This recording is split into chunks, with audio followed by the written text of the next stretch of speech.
Mark lived a simple but fulfilling life on his inherited farmland.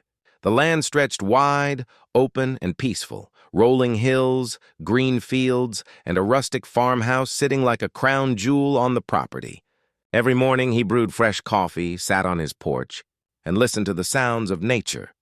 Cows lowing in the pasture, birds darting through the sunrise, and the gentle whisper of the wind through the trees. But this land wasn't just soil and fences to Mark. It was legacy. It had belonged to his grandfather, passed down through blood and sweat.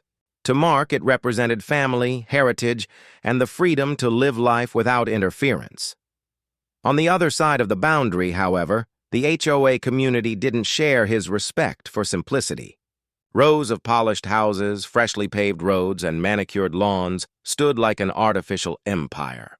At the top sat Karen, the HOA President, whose hunger for control extended far beyond her own streets. It started subtly. Mark noticed orange survey flags sticking out of his soil one morning as he walked the fence line. They fluttered in the wind, bright and unnatural against the green backdrop of his crops. Curious, he tugged one free and examined it. On the stake was the name of a construction company he'd never hired.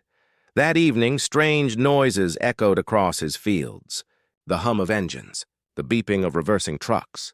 Mark stepped out into the cool night air and squinted toward the horizon. Lights shimmered faintly in the distance where his property line ran. The next morning, fresh tire tracks cut across his land. Soil was disturbed. Something was moving onto his property without his permission. Later that day, Karen arrived in her luxury SUV, stepping out with her ever-present clipboard. Her heels clicked sharply as she marched across the gravel driveway to Mark's porch. "Mark!" she called with a wide smile, as though greeting a business partner. "You should be thrilled. We're about to change everything." Mark raised an eyebrow. "And what's that supposed to mean?" Karen gestured across his land like a queen surveying her kingdom. "Your property is the perfect spot for our new crown jewel, a $6 million luxury villa. Imagine it, a centerpiece for the community, raising values, attracting prestige. You'll thank me once it's built." Mark stayed silent for a long moment, his weathered hands resting on the porch railing. Finally, he said quietly, "This is my land. You don't get to decide what's built on it." Karen's smile twisted into a smirk. "Oh, Mark. Progress doesn't wait for people stuck in the past. You'll see." She turned sharply, her heels crunching the gravel as if her words had sealed the deal. The next week, the sound of roaring engines filled the valley. Bulldozers, cement mixers, and dump trucks rolled in like an invading army. The ground shook as machinery clawed into the soil, tearing apart the fields where Mark's cattle once grazed. Wooden fences splintered under steel treads. Clouds of dust rose into the sky, blotting out the calm beauty of the land. Workers shouted, hammers clanged, and saws screeched. The peaceful farmland was drowned under a storm of construction. Mark stood near the boundary, hands tucked in his pockets, eyes narrowed. Neighbors from the HOA gathered to watch the progress, impressed by Karen's vision. Karen herself strutted through the site daily, barking orders like a general. To everyone else, Mark looked powerless. But in truth, he was watching carefully, like a hunter studying his prey. As weeks turned into months, the villa began to take shape. A massive stone foundation rose from the ground, soon followed by towering walls and arching windows. Workers fitted marble tiles in the entryway, polished wood for grand staircases, and ornate chandeliers that glittered like stars. From the outside, it was breathtaking.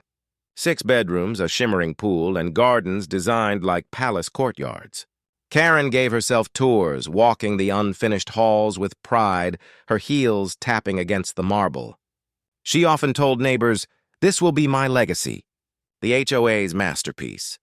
But all the while, Mark quietly documented everything. He snapped photos of the construction, kept every notice, and filed away legal records. Outwardly, he stayed silent. Inwardly, he was building something far stronger than a villa. He was building his case. By midsummer, the villa was nearly complete. Karen decided to celebrate early.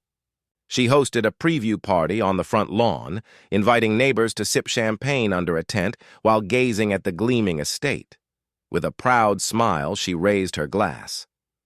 "Ladies and gentlemen, this villa will mark a new era for our community. It is my gift to all of us, a symbol of our greatness." The crowd clapped politely, impressed by the spectacle. Cameras flashed as Karen posed in front of the mansion, basking in the admiration. At the edge of the lawn, leaning quietly against his truck, Mark sipped iced tea from a glass jar. He didn't smile. He didn't clap. He just watched, knowing the bigger she built her empire, the harder it would fall. Behind the scenes, Mark had been meeting with his lawyer in town. They reviewed property deeds dating back decades, all proving without doubt that the land was his, passed from his grandfather, recorded and stamped with official seals. "Let her finish," the lawyer advised with a grin. "Every brick, every window, every chandelier, it'll all be yours the moment she's done." "The law's crystal clear," Mark nodded. It wasn't in his nature to rush. Patience had always been his strength. And in this case, patience meant millions. So he went home, sat on his porch, and let the construction continue, his expression unreadable, his silence louder than any protest. At last, after months of chaos, the villa stood complete. Gleaming stone walls reflected the sunlight. Fountains trickled into crystal-clear pools. Grand iron gates framed the driveway like an entrance to royalty. Karen, dressed in her best gown, cut a ceremonial ribbon before a crowd of neighbors. "This," she declared, "is the pinnacle of our community. The proof of what vision can achieve." The crowd cheered, flashes from cameras capturing her moment of glory. Karen beamed, convinced she had achieved her ultimate triumph.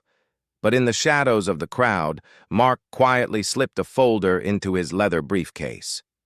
At the top was a deed proving every inch of that villa stood on his land. He closed the case, eyes glinting. "Time to claim what's mine," he whispered. The morning after the ribbon cutting, Karen was still glowing from her moment of triumph when a courier arrived at her doorstep.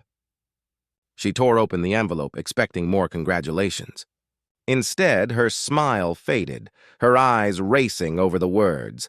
It was a legal notice, stamped and signed. The villa, located at 112 Creekside Road, stands entirely on property owned by Mark Harrison. As such, ownership of the structure and all improvements revert immediately to the landowner. Her hands shook. She reread the line again and again, but the words refused to change. The $6 villa, the one she bragged about to the entire community, was not hers. Within an hour, Karen stormed across the fields, heels stabbing into the soil, fists clenching the notice. She marched up Mark's porch and slammed the papers down on his table. "You think this is funny?" she spat. "You can't just steal a home. That's my villa." Mark, calm as ever, lifted his coffee mug and took a slow sip before answering. "Karen, you built a palace on my land without permission." "I didn't steal anything. You handed it to me." Her face flushed crimson. "I spent millions. Do you have any idea?" "Yes," Mark interrupted softly, his gaze locking with hers. "And every cent built my future." News spread through the community faster than wildfire. By evening, neighbors crowded outside the iron gates of the villa, whispering in disbelief. "Karen built it on his land?" one muttered. "So? He owns it now?" another asked, eyes wide. For months, Karen had paraded around as queen of the neighborhood. Now, those same people who once applauded her were shaking their heads, smirking, and exchanging knowing glances. The humiliation was worse than the loss itself. From his porch, Mark could see the shifting tide, neighbors no longer rallying behind Karen, but laughing at her downfall. Desperate, Karen called every lawyer she knew. She begged for loopholes, pleaded for some angle to fight back. But the responses were the same. The deeds are ironclad. The land belongs to Mark. By law, the villa does too. One attorney even chuckled as he handed back her folder. "Congratulations, Mrs. President. You just spent millions building someone else's mansion." The words gutted her. All her pride, her posturing, her certainty, it crumbled in a single sentence. Meanwhile, Mark's lawyer filed final paperwork, locking the villa's ownership firmly into his hands. The HOA board called an emergency meeting. The room buzzed with anger as residents demanded answers. "You used our fees for permits and landscaping," one shouted. You risked everything without checking ownership, another accused. Karen stood at the head of the table, clipboard in trembling hands. Her voice cracked as she tried to defend herself, but every excuse fell flat. The board members' glares cut through her like knives. By the end of the meeting, a vote was taken. The once untouchable HOA president was officially removed from her position. Karen left the hall in silence, the weight of her ruined reputation heavier than any villa wall. Days later, Mark walked through the grand villa for the first time as its rightful owner. His boots echoed against marble floors, the chandelier light glittering above. He paused at the massive windows, looking out at the land he'd always loved. Only now, it had a palace standing proudly upon it. He let his hand brush the polished banister of the grand staircase. It didn't feel like Karen's triumph anymore. It felt like justice. Neighbors who once whispered doubts now greeted him with respect. Some even laughed, shaking their heads at the irony. The farmer who said nothing now held the grandest home of them all. One evening, Mark sat on his porch as the sun sank behind the hills, the silhouette of the six-marble villa glowing golden in the distance. His wife brought him a glass of iced tea, and together they watched the peaceful scene unfold. Cattle grazing calmly, birds circling overhead, the air no longer filled with the roar of machines. Karen, meanwhile, had retreated into silence, her reign of arrogance replaced with whispers of mockery. She no longer dared step foot near his land. Mark leaned back, the quiet satisfaction of justice in his chest. "Funny," he murmured, gazing at the villa. She thought she was building her empire. Turns out she was building mine, and with that, peace and victory returned to the farm.